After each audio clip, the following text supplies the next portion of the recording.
Opa, então eu vou. Vamos esperar mais uns 2 minutos para 8h05. Nós começamos, né?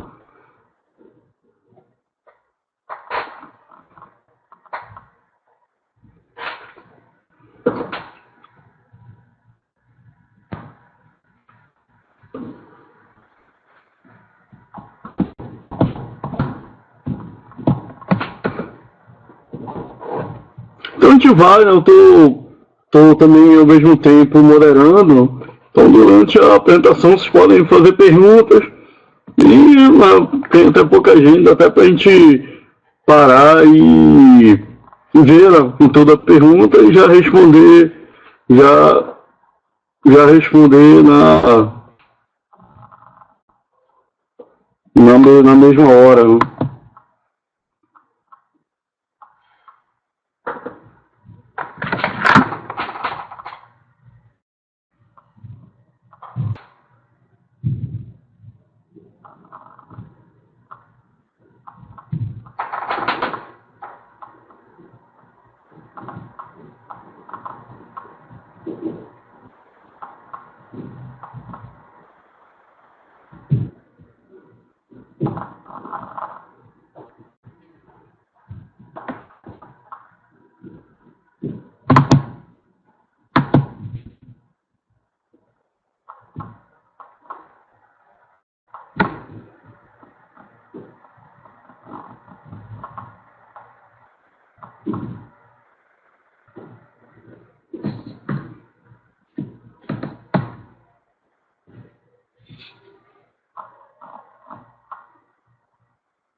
Então vamos começar para a gente também terminar na hora, né?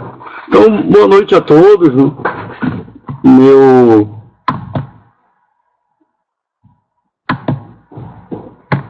nome é Marcelo Nascimento Costa, né? Eu atuo na Fato, né, como consultor, então entrando nessa área de teste, de requisitos.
Já fazem bastante teste,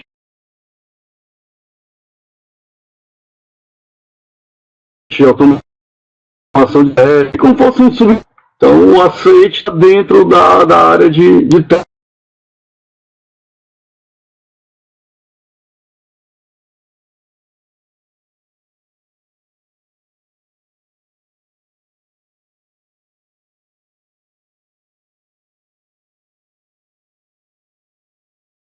Tá ouvindo agora?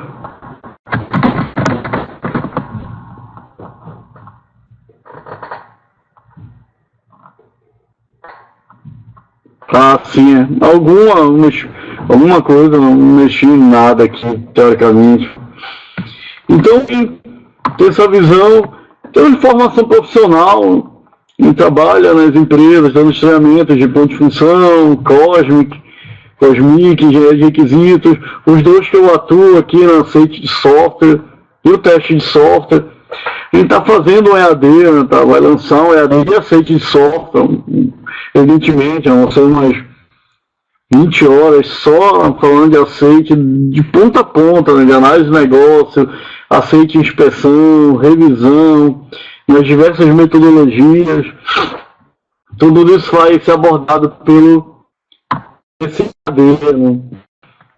Então, os objetivos, a gente apresentar a importância da aceitação do software numa organização. Ainda é um mito você aceitar o software de qualquer jeito, né? Pegar, entregou o software, isso tem problemas dentro das empresas e o problema aumenta muito mais quando você terceiriza o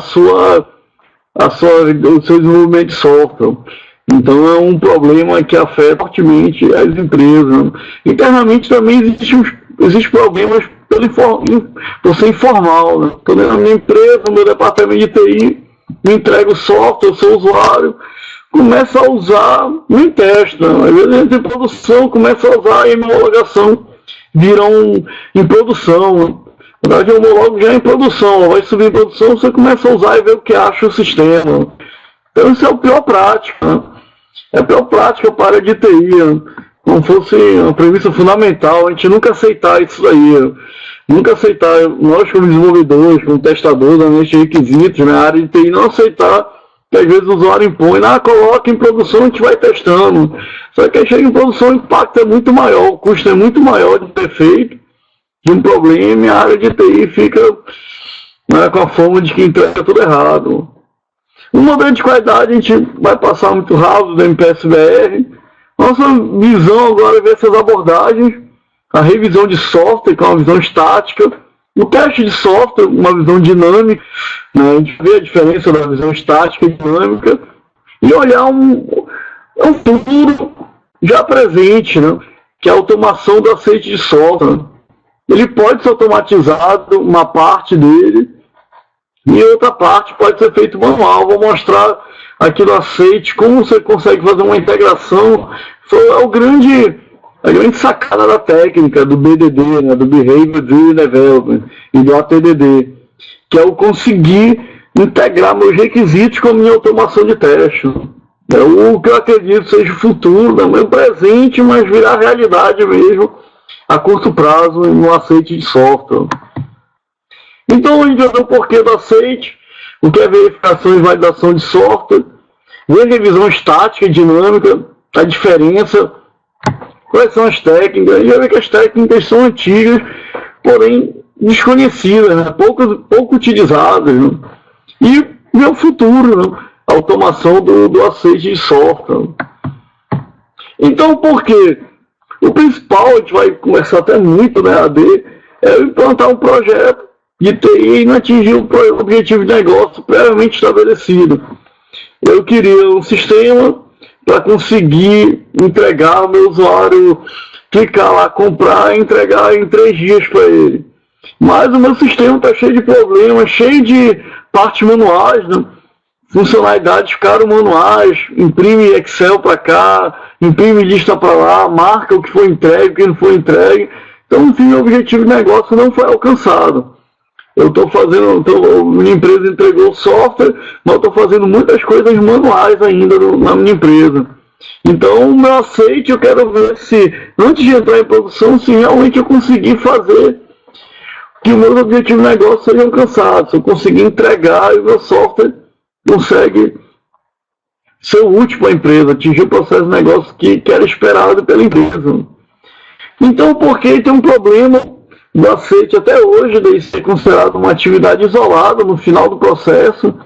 Então eu só apenas começo a analisar meu software no final, na entrega, quando eu estou próximo de entregar. Um grande problema do desenvolvimento em cascata. Eu só não descobri que o software não era nada disso.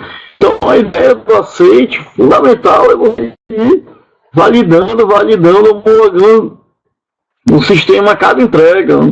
Não apenas ler, né? Tem técnicas para você validar de uma forma melhor esses documentos, esses artefatos. Né? O porquê da ceia, um alto grau de contratação de terceiros. Então, a gente administrou esse treinamento algumas vezes, presencial, a maioria até formado por empresas, né, para órgãos públicos, né, tem bastante interesse em como conseguir avaliar melhor o software entregue. Né, porque você assina um documento, né, como funcionário, você tem que depois responder porque você tem aquele software, se aquele software está cheio de problemas. Né. Então, você terceiriza o site é fundamental. Eu consegui receber o software e receber um software com qualidade. Né. E a validação dos artefatos durante o caminho, eu consegui direcionar. Os casos de uso estão todos errados, aquelas histórias dos usuários estão muito ruins. Então eu consegui direcionar para no fim o meu software sair conforme esperado. Então duas definições são largamente utilizadas, mas até hoje ainda causam um pouco de confusão. Elas são a base também para você entender quando eu estou fazendo um aceite ou quando eu estou fazendo uma verificação. Então o aceite de software é ligado a todas as tarefas que eu faço de validação são aceite de software. Então ele é bem mais amplo que eu falar que só no fim eu aceitei o software. Então eu estou validando, eu estou fazendo aceite a cada etapa do meu desenvolvimento. Então o que consiste a validação? É eu ver se eu estou construindo o produto certo. Esse produto atende o que eu preciso na empresa. Então, um exemplo extrapolar. Eu estou fazendo um software que eu consigo ler o pensamento do meu cliente e ele consegue, né, com a leitura do pensamento, o meu cliente consegue pedir os produtos que ele quer sem digitar nada. Mas é esse produto que eu preciso tão avançado, não preciso de um produto tão caro. Então, a validação eu ia analisando se ele atende o que o usuário precisa. Né? E só o usuário é um problema nosso em TI, apenas o usuário consegue falar o que ele precisa ou não. Então, que é o outro lado da verificação. Na verificação eu vou ver apenas se eu estou construindo certo produto. Vou ver se eu estou usando os padrões da empresa, os templates. Né? O TDD é uma verificação. Eu vejo se a regra de negócio que eu escrevi no meu código estão de acordo com o que eu acho certo, com o documento que eu recebi de design, de arquitetura. Então, se eu construir certo produto, os artefatos têm que estar de acordo. Então, o meu código tem que estar de acordo com o meu desenho de acordo com o requisito. Mas só quem diz se o produto está certo é o próprio usuário final. Ele consegue falar se atende àquela necessidade dele. O software em produção vai atender o objetivo de negócio dele. Então você pode estar construindo e pedir um controle de estoque, você está construindo um novo SAP, mas não tem necessidade dele, está até complexo demais, e ele precisa de um controle de estoque simples, você está construindo um controle de estoque muito gigante. Ou às vezes você construiu uma tela que você acha que aquela tela é certa. Aí eu conheço muito, e essa tela aqui, para colocar para venda do e-commerce, é a tela que eu acho certa. Mas não tem a necessidade do usuário. O usuário quer uma tela com aquela necessidade que ele com um clique consiga fazer a venda. Então a validação está muito atrelada ao necessário do usuário. Ele que consegue falar se você tem o software correto ou não. Então é legal esse slide para ver como o software, como o cliente, você vê o aceite dentro das várias vertentes metodológicas. Então, uma estratégia sequencial é largamente utilizada, apesar de falar muito, Scrum, ágil, ainda é largamente utilizado. Eu tenho minha validação nos requisitos. Então, meu requisito tem um aceite, o usuário lê o requisito, lê o caso de uso, lê as regras de negócio. Então, ele vai lá, faz um aceite dele. Meu projeto, a codificação, esse teste aqui é um teste de verificação ainda. Meu TDD, meu teste unitário aqui. Então, no meu teste unitário, eu vejo se eu construir o produto de acordo com o desenho. Na integração, eu vou integrar meus módulos no meu sistema.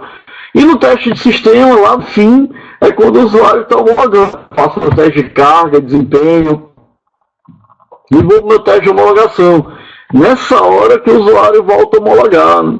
Então é um grande problema do sequencial. Chegar aqui no fim, no requisito, esse gap aqui, dependendo do tamanho do projeto, 1 ano, 2 anos, né, de projeto, construção e teste de integração. Então tem esse problema na visão, eu tenho um tempo muito longo, um gap muito grande para o teste de sistema, para a homologação do usuário. Quando eu venho interativo incremental, representado, eu já consigo em ciclos menores. Né? Então eu tenho um conjunto de requisitos menor, um conjunto de requisitos aqui menor e sempre estou testando.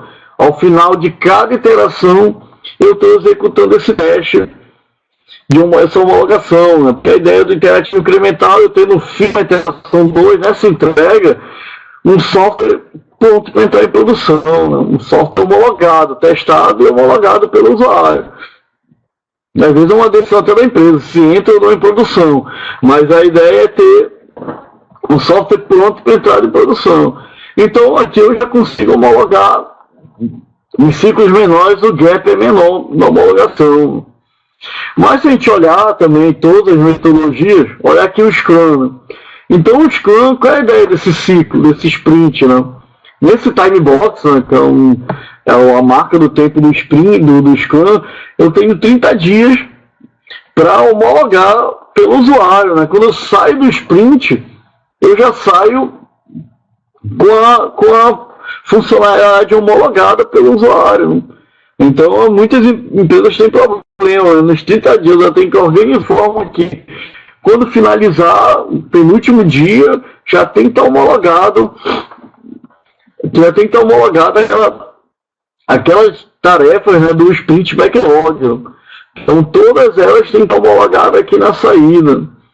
Então, você vê que, né, no Scrum eu tenho ciclos de 30 dias. Então, em 30 dias, meu usuário está conhecendo o projeto e está conseguindo homologá-lo. Pode ser o plot-out, né, depende, mas meu usuário consegue conhecer o projeto a cada 30 dias e ver se eu estou no caminho correto. Mas, novamente, se a gente olhar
e agora, voltou?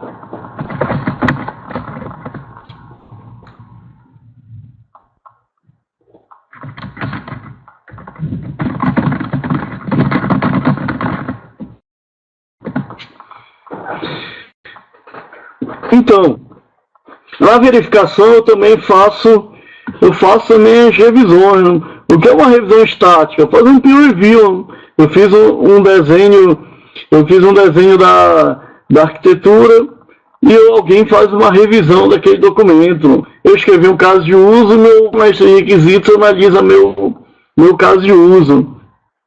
E a revisão dinâmica, né? O teste de software. Por que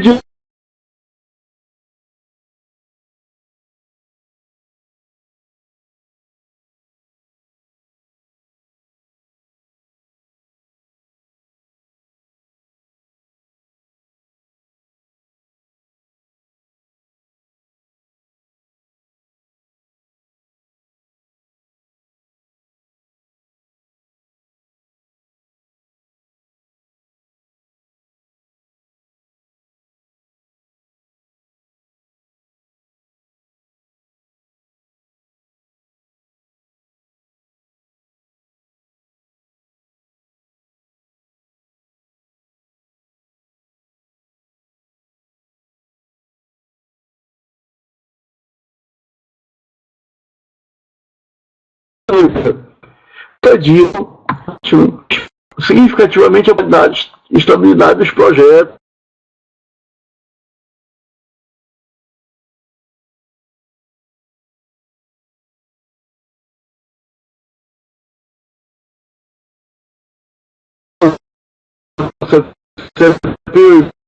Viu, inspeção, são 5, eu consigo ter uma produtividade boa.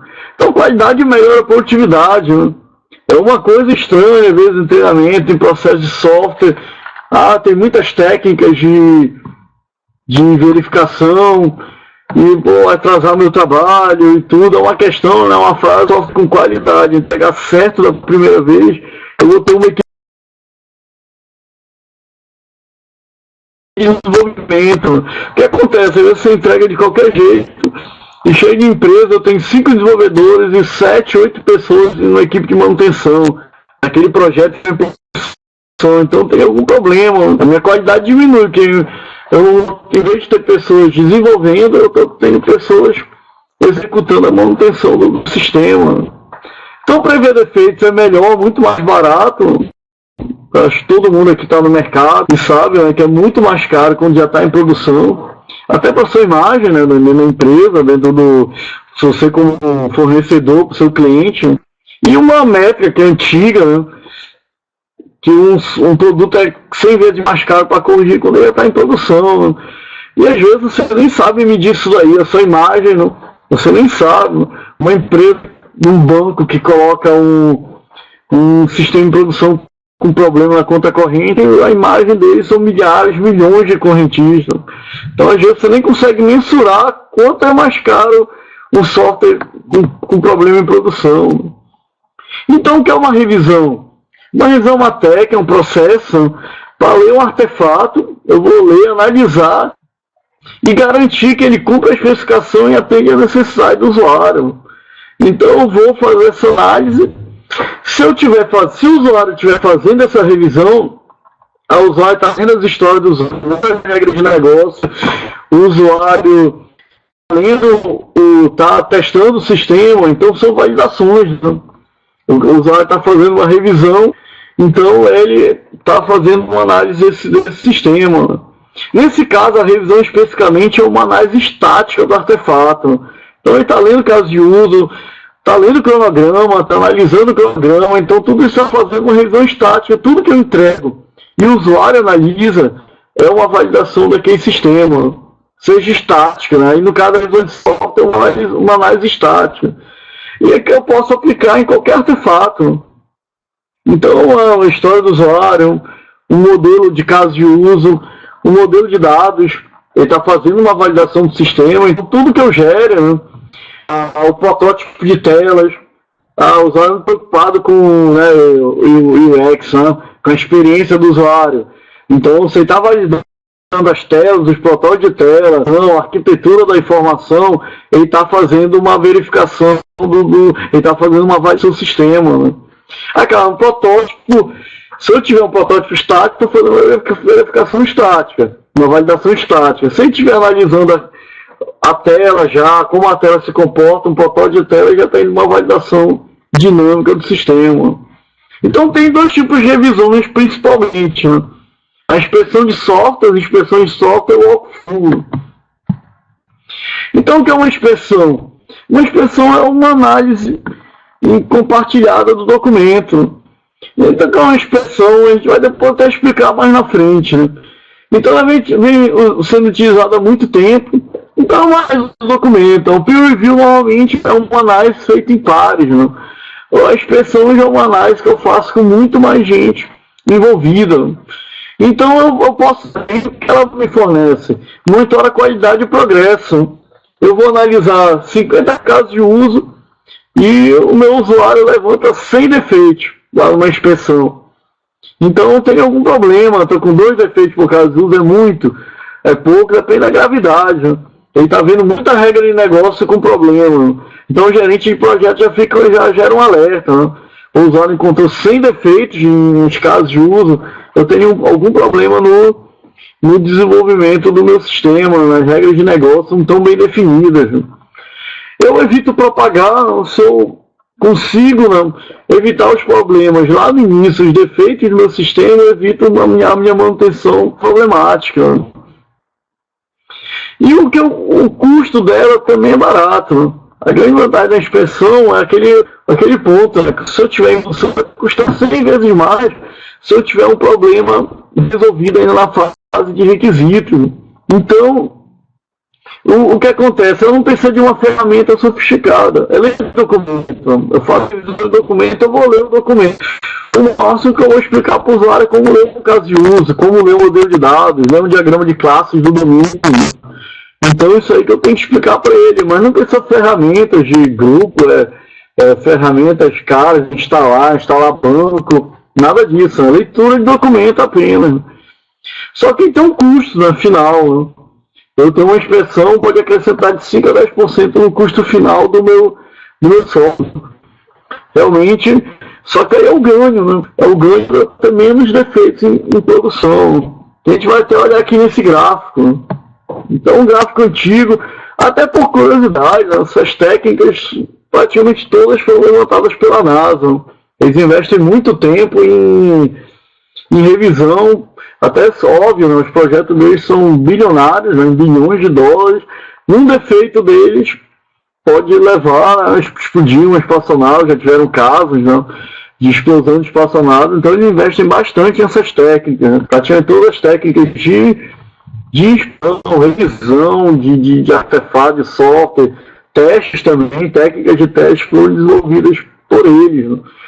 Então, se você olhar aqui, sem inspeção, eu não consigo fazer o que a gente chama uma prevenção dos defeitos, né? Uma antecipação, quero antecipar. Eu posso descobrir milhares de defeitos, mas não é o importante para o desenvolvimento de software, para a qualidade, é eu antecipar os meus defeitos. Né? Eu consegui descobrir o defeito na fase que ele é injetado. Então, se eu tenho defeito no desenvolvimento, eu descobri na própria fase de desenvolvimento aquele defeito.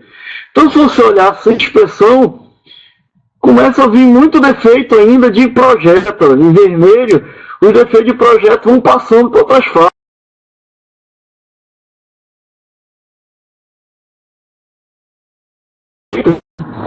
Já os testes já foram mitigados, aqueles defeitos, nas fases anteriores.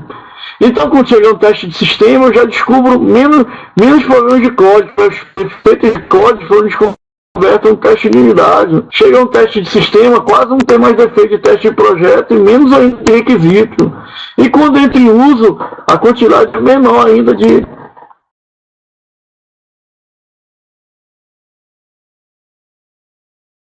podem ser iguais aqui.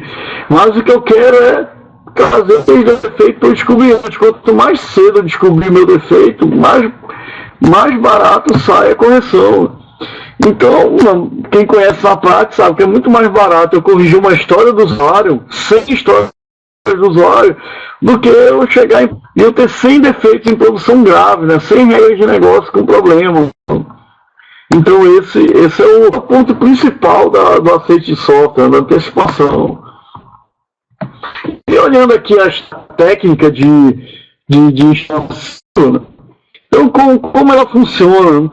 Quem já trabalhou com peer review já viu mais ou menos essa dinâmica de como funciona o peer review. Mas o que eu tenho um moderador, normalmente um gerente da empresa, ela distribui entre os inspetores. Então, os inspetores, uma revisão, uma inspeção assíncrona, é todo mundo que está envolvido no desenvolvimento. O cliente, evidentemente, eu quero que ele inspecione, o analista, um arquiteto, ele quer que ele olhe, né, se baseando que é um documento de requisito. Eu quero que o arquiteto analise esse documento, o analista de teste, o outro analista de requisitos e principalmente o cliente. Né? Então, você olha aqui, são 3 setas, a ideia é de N. Né? Então, eu tenho um planejamento, o moderador define, essa inspeção vai acontecer dia 20 de dezembro, todo mundo tem código para fazer essa inspeção. E depois aquilo é reunido numa coleção, o moderador analisa aqueles defeitos, coleta, são vários analistas, várias pessoas que fizeram essa revisão, ele coleta e tem uma reunião de discriminação. O que é essa reunião de discriminação aqui, né? É quando vai analisar o moderador, os inspetores e o próprio autor do documento, analisar o que a gente chama de falso positivo. Então, o arquiteto levantou uma regra de negócio que o cliente fala que aquela regra de negócio está correta, mas o envolvido na avaliação, o inspetor analisou e considerou que estava errado, mas o cliente diz que aquela realmente está correta, aquela regra de negócio. Então, vou ter uma reunião, todo mundo junto, e vão analisar quais são os falsos positivos, quais são os defeitos levantados corretamente. Depois que tem essa reunião, realmente foram levantados os defeitos, o que é defeito, o que não é defeito, vem o retrabalho, vem e vai refazer. O que foi considerado errado realmente é um defeito e tem que ser corrigido. Então é importante aí você olhar as diferentes visões. O que essa técnica quer é você ter diferentes visões numa análise do documento. O testador ele tem uma visão, ele olha regra de negócio, ele olha as mensagens, né? Se o sistema dele vai conseguir capturar na automação aquela mensagem, se a regra de negócio ele pensa nos cenários negativos, principalmente, né? No caso de uso foi colocado só se o CPF é válido, mas se o CPF for inválido, se o CPF for válido, a data de nascimento é inválida. Se o CPF for inválido e a data de nascimento é inválido também, como o sistema tem que se comportar? Então o testador tem essa visão, né? O usuário, às vezes, na minha experiência, o usuário não pensa muito nos cenários negativos, pensa muito nas mensagens. Qual é a mensagem que vai apresentar? Como o sistema vai se recuperar de um erro? Se ele erra, ele volta, limpa a tela. Então o usuário, às vezes, se preocupa muito com a usabilidade, né? O arquiteto tem uma visão. Essa tela que você montou, esse protocolo de tela está estranho, tem que montar com a nossa arquitetura, como a gente trabalha, tem muita regra de negócio que você está pensando para colocar na tela. Então o arquiteto tem uma outra visão do problema. Então daí vem essa discriminação, esse retrabalho, e o moderador volta, faz uma análise.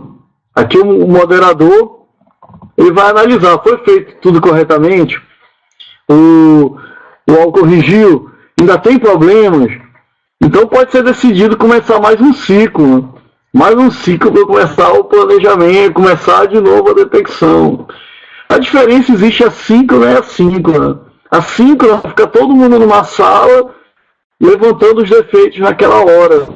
Na assíncrona não, eu dou um prazo de 2 dias para todo mundo, para todos os inspetores analisarem o documento, e todo mundo faz anotações, e só tem uma reunião para decidir essa reunião de discriminação, para discriminar quais são os defeitos corretos e o que é falso positivo, o que realmente não é defeito. Então, te olhando, é uma técnica que não precisa de ferramenta, não é cara, só custosa. Realmente, eu parar uma equipe, né, eu falei 4, 5 papéis, analisando esse documento, mas tem um ganho muito grande nessas diferentes visões para você aceitar um artefato, usar um artefato que são bastante importantes, né, dentro do sistema, dentro do desenvolvimento de software. Outra técnica é o walkthrough, né, é um pouco menos rigorosa. Walkthrough, algumas pessoas praticam, não é muito comum nas empresas. Eu marcar uma reunião com o cliente e eu ir lendo os casos e uso para ele, né? Alguns clientes têm bastante dificuldade, né? Até mesmo história do usuário, né? Plot out, né? Para ele entender o que está no backlog, ele montar com você fazer uma análise com ele, ler todas as histórias do usuário e ver se ele entende corretamente aquelas histórias, né? Mas qual é o ponto? Eu tenho um líder, que é o próprio autor, ele vai numa reunião e vai todo mundo analisando aquele documento, ele vai ler os casos de uso, o usuário vai vendo os problemas que ele tem. Um grande ponto dele é que aqui segue a linha de raciocínio. Então isso não é um ponto muito bom. Eu, como autor, posso começar a direcionar o usuário. Você concorda que a regra de negócio tem que ter esse jeito? Você não, eu fiz essa tela está perfeita, com defeito. Então não é um problema, né? O analista de requisito, ele, como se essa ideia dele, né, o raciocínio dele, a ideia que ele teve, forçar o usuário a aceitar, né, Às vezes o usuário é novo na área, o programador, o analista de requisito é muito antigo na empresa, então ele forçar as ideias que ele tem para desenvolver o sistema. Então é uma prática, né, que o autor tem que tentar ser isento nesse caso. Mas qual é o ponto? O custo quase das inspeções, porque eu vou parar, meus analistas de requisito, meu analista de teste, arquiteto, todo mundo ao mesmo tempo para fazer aquela análise do documento. Então tem um custo, eu paro a minha equipe. Né? O custo nos casos das revisões, do walkthrough, é o valor hora. Né? É o valor hora de eu parar a minha equipe inteira, parar entre aspas, e gastar fazendo essa revisão do documento. O problema de não ter resultados mensuráveis é porque a ideia do walkthrough é corrigindo o documento na hora. Né? Então é uma reunião que é longa, tem um tempo bastante grande, que vai ler o caso de uso e cada modificação é feita ali naquele momento. Então, por exemplo, não tem um controle estatístico. Eu saber quantos quantos foram corrigidos, o tempo que eu levei para corrigir, porque tudo é decidido durante essa reunião. Agora é muito bom para brainstorm, né? Forma de treinamento de requisitos de software, de requisitos, e serve como brainstorm. Né? Eu fazer uma análise, eu ter várias ideias, casos de rascunhos, vamos caminhar para essas testes, para esses casos de uso. Então ele é muito bom para um passo inicial, antes de eu ter meus casos de uso todos descritos, né? Ter minhas histórias todas descritas. Né? E o que eu trabalho na Implanta atualmente, as empresas, as consultorias, administro nos treinamentos que eu faço pela Fato, né? É a ideia de automatizar o aceite de software. Eu consigo automatizar 100%, até eu já administrei treinamento sobre teste, né? Webinar sobre teste, tem lá no site da Fato, né? No canal da Fato no YouTube. Né? Já falei de teste exploratório, né? Teste exploratório é uma técnica também para aceite, teste de software em si, né? O teste exploratório está dentro, mas o aceite também é uma forma de você automatizar seu teste, seu aceite de software. Então, como eu faço o aceite? Usando o BDD, que é o Behavior Design Driven, que é o desenvolvimento orientado a comportamento. Então, ele já derivou do TDD e algum material dizendo que ele é evolução do TDD e tem um foco diferente do TDD. Né? Não é bem uma evolução. Né? Viram que o TDD pode ser orientado a outra visão, o aceite do usuário. Então, uma técnica de desenvolvimento ágil, por que é ágil? Né? Porque ela se baseia nas histórias do usuário, como a gente vai ver no próximo slide. Né? Então, ele foca no comportamento do código, se está de acordo com o requisito. É a grande jogada do BDD. Né? É o grande ganho, essa integração. Eu consegui integrar o meu requisito direto com o meu código. É o grande objetivo, um dos objetivos da engenharia de software, diminuir cada vez mais esse gap. Eu tenho meu requisito e meu requisito eu conseguir ver o meu software implementado, ver se eu implementei meu software exatamente de acordo com o requisito. Eu não tenho aquele telefone sem fio, bem comum na metodologia tradicional, define o requisito, caso de uso, aí alguém que vai testar aquele caso de uso, tudo no caso de teste, ali já tem uma planta de informação, enquanto isso o arquiteto desenha um outro diagrama de classe, desenvolve outro código, e no fim o analista de caso de teste criou um caso de teste que não bate com o requisito nem com o que foi implementado. Então a ideia do BDD é eu conseguir fazer esse link direto. Eu extraí já as minhas histórias do usuário direto no levantamento de requisitos. Eu extraí a história e implementar meu código de teste com base já no requisito.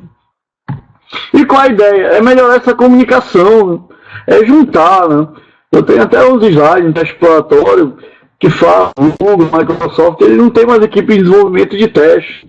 Eu tenho um desenvolvedor que ele cria o TDD, testa também, mas o testador está junto com o desenvolvedor, criando o BDD também. Né? Então o testador ele está programando os frameworks para apoiar o BDD e algumas vezes desenvolvendo o próprio TDD. Então como ele funciona? Eu fiz um exemplo aqui em Java, né, usando o JBehavior. Usando o JBehavior faz uma técnica que eu não vou fazer um webinar só de testes ágeis, né? Então ele vai usar o Specification by Example. Então já pega em Java, baixa esse plugin no JBehavior, baixa esse plugin que eu instalo no Eclipse, e ele permite montar as histórias do usuário dentro do Eclipse. Então tem história de como o usuário precisa calcular diferentes tipos de impostos. É a minha história do usuário. Para essa história eu tenho um cenário. Eu quero calcular o PIS passando parâmetros, diferentes tipos de PIS e cálculo. Então, dado que o usuário, aí vem a minha história, dado que o usuário precisa calcular o PIS do salário, quando eu insiro o valor do salário, então a calculadora de impostos deve devolver aquele valor do PIS. Então o que eu quero fazer, que é uma das coisas mais importantes do teste de software, é exercitar meu código. Eu não quero testar apenas um valor, que volta a ser um aceite mal feito. Né? Eu testo apenas o valor do PIS 1007, está o valor correto, ele está com o valor do salário 1000 e o valor ser 7, então esse é o valor correto. Eu quero exercitar meu caso de teste, né? Exercitar meu código para ter uma cobertura maior, eu conseguir ter vários valores e ter uma segurança maior, uma confiança maior no meu código. Então aqui eu faço associação, o valor do salário com o valor que eu quero testar aqui. Né? O valor do PIS, o que é o valor do PIS? É o meu resultado esperado. Eu tenho o valor do salário 1000, o valor que não só o meu método tem que me retornar é 7. Então eu tenho o meu valor e aqui, consequentemente, 10.000 tem que esperar 65. 2.000, o valor de PIS, que é a minha função, meu método tem que retornar é o 13. Então eu estou brincando aqui, eu tenho minha história do usuário, os valores, que é meu data-driven test, né? Teste. Então meu teste orientado a dados. E como eu faço isso programando? O JBehavior gera esse valor, gera essa classe, que eu estendo minhas histórias do usuário de JUnit. Dado o usuário precisa calcular o valor do PIS, é apenas a entrada do usuário. Se eu estivesse testando a tela, eu poderia dizer, que o usuário acessa a tela para cálculo do PIS. Então aqui eu colocaria no Selenium Navigate. O usuário navega para o URL, cálculo PIS, folha rh.com.br/cálculo PIS. Quando eu insiro o valor salário com parâmetros, então aqui tem o valor salário. Eu faço um mapeamento do valor salário aqui, da função, valor salário, com o valor que eu vou calcular. Então eu chamo minha função, meu método, calcular PIS, passando o valor salário que está parametrizado. Eu vou testar vários valores de salário. E o DEM, qual é o meu resultado? Né? Quando eu insiro aquele valor, o que acontece? Eu tenho que fazer um acerte do valor que eu espero com o valor que foi retornado do PIS. Então aí eu faço o meu link, né? O meu requisito, ali diretamente eu estou testando o requisito aqui com o meu código. Então tem esse link no BDD. Né? Então é uma prática que eu implanto nas empresas, uma técnica que a gente está implantando nas consultorias de realizar. Então o que eu posso fazer um aceite automatizado? Eu defino essas histórias do usuário, meu testador define, meu programador, né? Hoje em dia é uma equipe só, né? Um whole team, né? Uma equipe única, nós temos requisitos, né? Meu testador, meu programador, a gente define essas histórias, define os exemplos com o usuário, que são bastante importantes, né? Qual o valor do salário se for 1000? O usuário diz 7, o valor do PIS. Se for 10.000, o valor do PIS tem que ser 65. Se for 2.000, então os exemplos, né? Eu monto esses exemplos com o usuário que vão servir de insumo para eu executar meu teste. Né? Então, por que pode aceitar? Eu posso calcular o PIS, calcular o imposto de renda, calcular a FGTS. Então, montar todos os cenários e chegar para o usuário rodar todo dia. Chegar olhando de colocação, está aqui o relatório.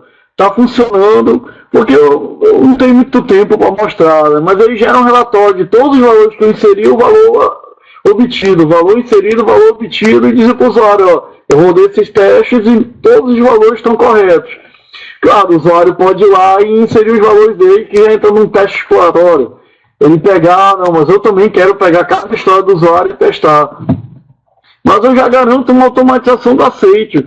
Eu já garanto uma parte do meu teste, já mostro para o usuário que o meu software tem confiança. E ele pode complementar com os testes dele. Chegar e complementar com os valores dele esperados. Os valores que ele quer testar ali naquele momento. Mas então, concluindo, o que acontece? Um software terceirizado, a aceitação é obrigatória. Como eu falei, os órgãos públicos requerem bastante esse treinamento de aceite de software, porque eles precisam estar em edital, eles têm a responsabilidade, quando aceitem o software, ele pegar e dizer se o software acerta ou não. Inclusive, tem alguns editais, que o pessoal da Fato já trabalhou, que existe uma multa. Eu defino minha lista de história do usuário, digo a criticidade de cada história, e tem uma penalidade. Eu vou fazer o aceite daquele software, se tiver determinados requisitos, eu faço uma forma para penalizar o meu terceiro, né, meu fornecedor. Você entregou 10 requisitos críticos com defeito, então você vai ter 10% de multa com esse software com defeito, com esses defeitos do software. Então já existe também empresas, órgãos públicos, que vêm a cobertura. Quanto o meu teste automatizado consegue cobrir no aceite de software. Então você tem que mostrar para ele, ó, o meu aceite, meu TDD, ou meu Selenium, ele cobre 70% do código testado, código desenvolvido. Então, se você terceiriza seu software, você obrigatoriamente tem que fazer um aceite bem feito. Não pode ser aceite, implanta aí o software, eu vou colocar os valores aqui durante meia hora, tá bom o software. Esse teste rock pode ser um teste caro, né? Entrar em produção e descobrir todos os defeitos em produção. Não pode ser uma atividade isolada, eu não posso testar.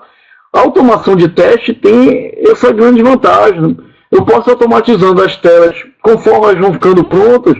O meu analista de teste vai automatizando, a pessoa que trabalha, o engenheiro de teste, e eu simplesmente, uma vez por semana, já rodava meus testes, meus cenários de teste, conforme eu fiz ali. Né? Eu já tenho 10 histórias do usuário implementadas, eu posso rodar toda sexta-feira essas 10 histórias do usuário. Agora, essa semana, eu tenho mais 10. Semanalmente, eu fazer esse aceite de software. Eu rodar meu teste de software em cima da minha história do usuário. Né?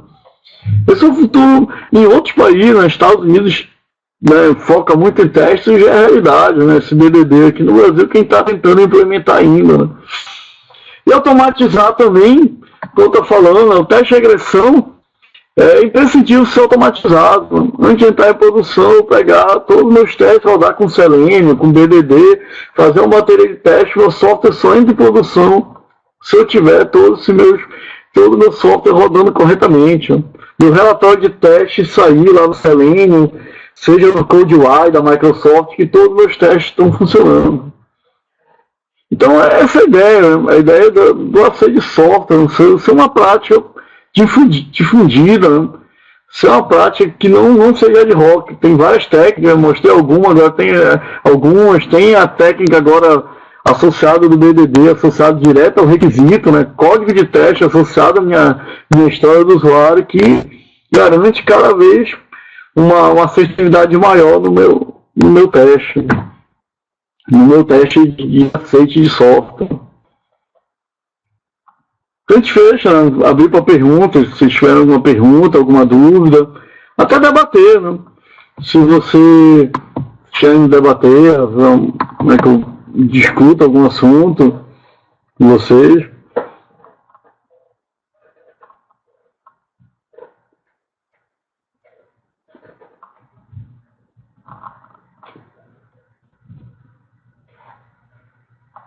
Então, vocês têm alguma dúvida? A gente vai gravar também. Esse treinamento está sendo gravado, né, esse webinar, para colocar no YouTube. Né? Que aí, se o pessoal quiser assistir depois também, indicar para assistir depois o treinamento. Tem o e-mail da Fato, se tiver alguma dúvida, que é marcelo.costa@fatocs.com.br.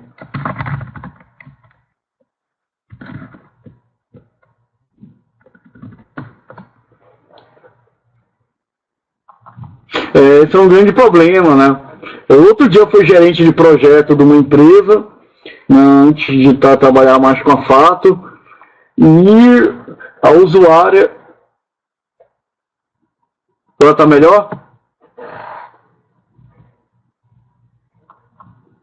Tá melhor agora?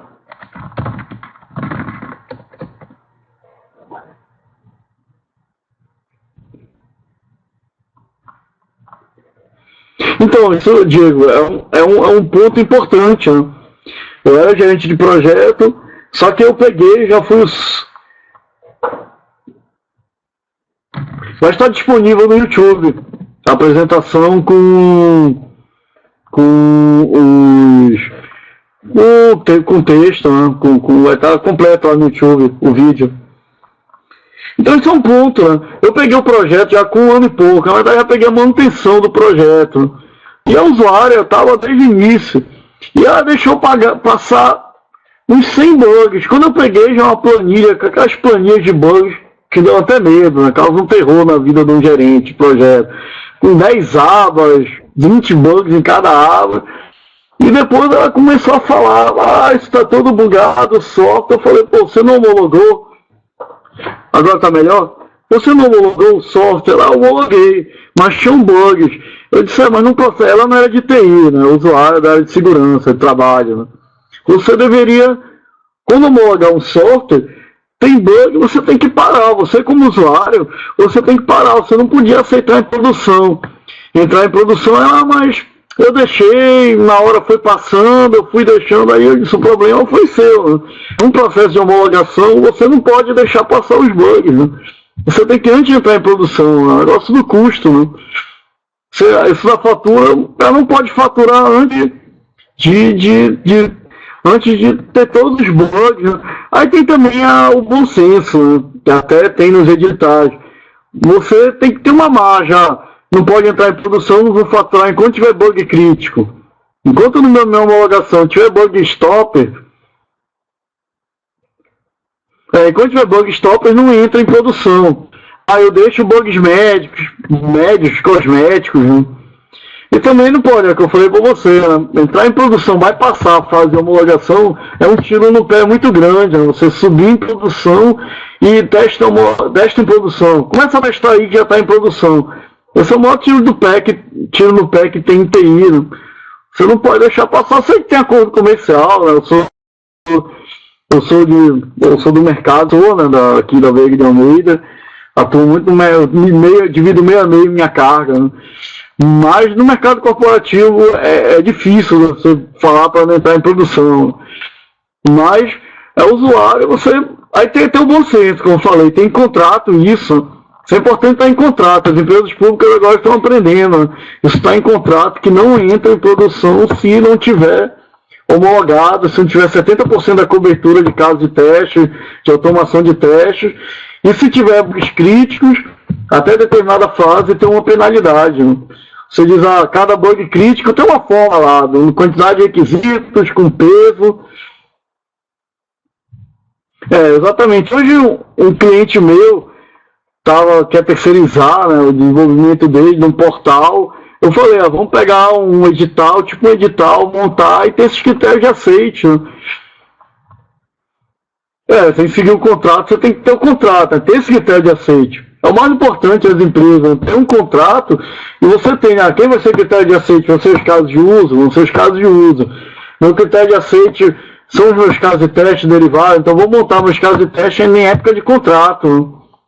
Né? Tem esses requisitos, essas histórias, são os requisitos macro. Que seja, eles querem fazer um portal responsivo. Então eu falei, vamos definir requisito no contrato e a gente vai validar, vai homologar no mobile, no desktop, no tablet, nas diferentes versões de browser em cada plataforma. Então a gente só vai liberar o pagamento, eu estou orientando esse cliente assim, quando tiver aceito cada plataforma, monta um checklist e vai para o contrato. E penalidades, né? Determinada plataforma não funcionou, a gente pode pôr em produção, né? É tablet Android, então vamos pôr em produção, mas vai ser penalizado, tá? Porque entrou em produção sem o tablet, sem funcionar para tablet o sistema operacional Android. Então, esse é o ponto. Você tem que ser oficial, né? Tem que estar no contrato oficialmente isso. Esse é o ponto, né? O que não é fácil, assim, a nossa cultura vai passando, vai entrando, tá atrasado, deixa o contrato para lá, a gente aceita desse jeito, vai corrigindo em produção, né? É o caso, né? Não pode fazer, né? Por um ambiente de produção. Para que testar? Está em produção, né? Eu vou te falar, você já está em produção, já está executando, o usuário está homologando para você, ele está testando para você já, né? Está testando ali em produção, já nem faz muito sentido. O próprio teste já usa do sistema, só usa um sistema de uso intensivo, ele já está testando ali. Mas é um negócio que tem que barrar, né? Não sei se você não tem acesso, você tem acesso direto à produção, esse que é o ponto, né? Em tese, o terceiro não deveria, né? Ter acesso ao ambiente de produção, teoricamente, né?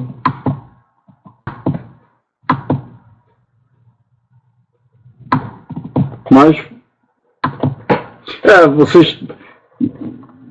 Mais alguma pergunta, Diego? Alguém tem uma pergunta? Passa por esse problema da homologação?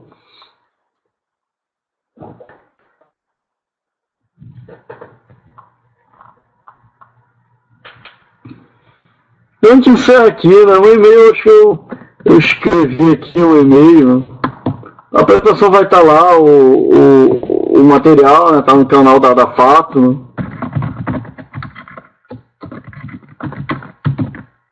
Vocês podem perguntar, debater. Tem lá no blog da Fato, no primeiro treinamento de aceite, eu fiz, né, também as perguntas que o pessoal teve, de teste exploratório. A ideia é ano que vem até a gente entrar com bastante testes ágeis, né? Lá, tirar um dia só para BDD, mostrar um exemplo mais completo, com spec para arquitetura da Microsoft, com Cucumber, JDRave para arquitetura Java. A gente entrar um pouco com os exemplos práticos, né, de estar implantando com testes ágeis. Né? Então, obrigado a participação de todos. Né? Está à disposição para tirar dúvida, entrar em contato com a gente. A gente talvez vá até em Brasília, dar um treinamento de aceite. A gente faz treinamentos abertos de aceite em Brasília, Diego. Se você estiver interessado, né? A gente faz, tem vários órgãos públicos que fazem com a gente. Né? Então, boa noite a todos.